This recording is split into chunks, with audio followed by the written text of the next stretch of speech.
Final segment. We just got time to talk to Sean and Caleb with Pat Buchanan and got to end the broadcast.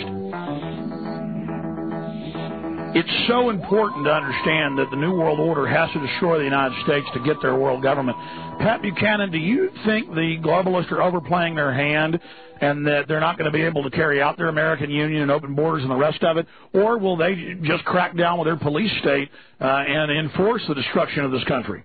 I believe that the American people are so aroused here, and they're so, they're so intently patriotic and against these ideas of merging America with another country. I think we got a fighting chance on this one. The president, I think if the Republicans do not secure these borders, I think they're going to be wiped out. Now, the Democrats aren't going to do it either, but you'll get a new kind of Republican Party coming. Yeah, get rid of all the Rockefeller New World Order Republicans? Well, yeah, that's the only way to do it. I mean, you get the Crystals and the Weekly Standard crowd and all the rest of them. I mean, you got lobbyists for La Raza there. You got Karl Rove going out speaking to La Raza, competing with Clinton. For heaven's sakes! Let's take a call. Sean in Arizona. You're on the air with Pat Buchanan. Hi, glad to be on the show, Pat. I have Mexican-American friends here in Arizona, and I was talking to one, and he is just up in arms about these La Raza people coming in saying that this is Mexico. And in his opinion, if this doesn't get taken care of, the citizens of Arizona, including naturalized Mexicans, are going to start taking care of it themselves. Well, that's an excellent point. 47% of Mexican Americans in Arizona voted in favor of Proposition 200, which requires folks to prove they belong here before they get social welfare benefits. Yet the whole Republican delegation opposed it, as did the Democratic governor and all the elites there. But Mexican Americans are patriotic people. They're hardworking people. They have great values. Many of them belong to the same faith as I do. And I've talked to them, and they're upset because everybody was getting along before. Now millions of people are running around saying they're going to kill whites, and it's causing friction. Exactly, and I can't mean people tramping around under foreign flags. These folks have lived under the American flag. Many of them have fought under the American flag.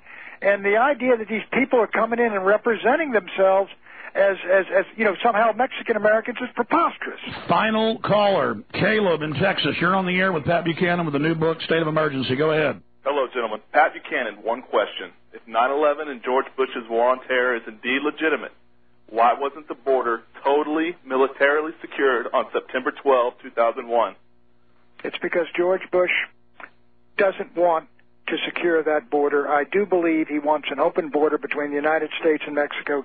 He does not share the concern of a lot of us that this is a national security problem. Pat, won't he just get more power if there's another terror attack? Then he can take more American liberties? I think if the terrorists have come across that Mexican border, I think his place in history is finished.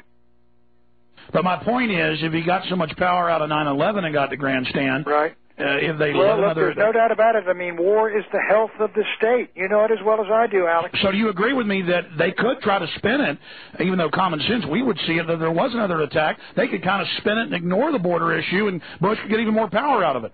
Well, yeah, sure. He'd put in a lot more laws and things like that.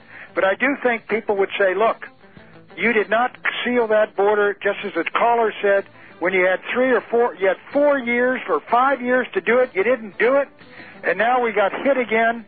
You are responsible this time. Eisenhower sealed it and deported 1 million. Yeah, Eisenhower sealed it in Operation Wetback. Sure he did. He saw a threat to the country. He said, what's going on down there? And he sent another general, Joseph May Swing. He said, deal with this, Joe. And again, people try to say that term is racist. They turn every term into racism. It just means you swam over the river. Exactly, or you waded across, for heaven's sakes. Yeah, but they would call it that because they'd catch people at the border. They'd be wet. Pat Buchanan, thank you. Your book's #1, State of Emergency. Thank you for joining us. Hope to talk to you again soon. Thank you. God bless. All right.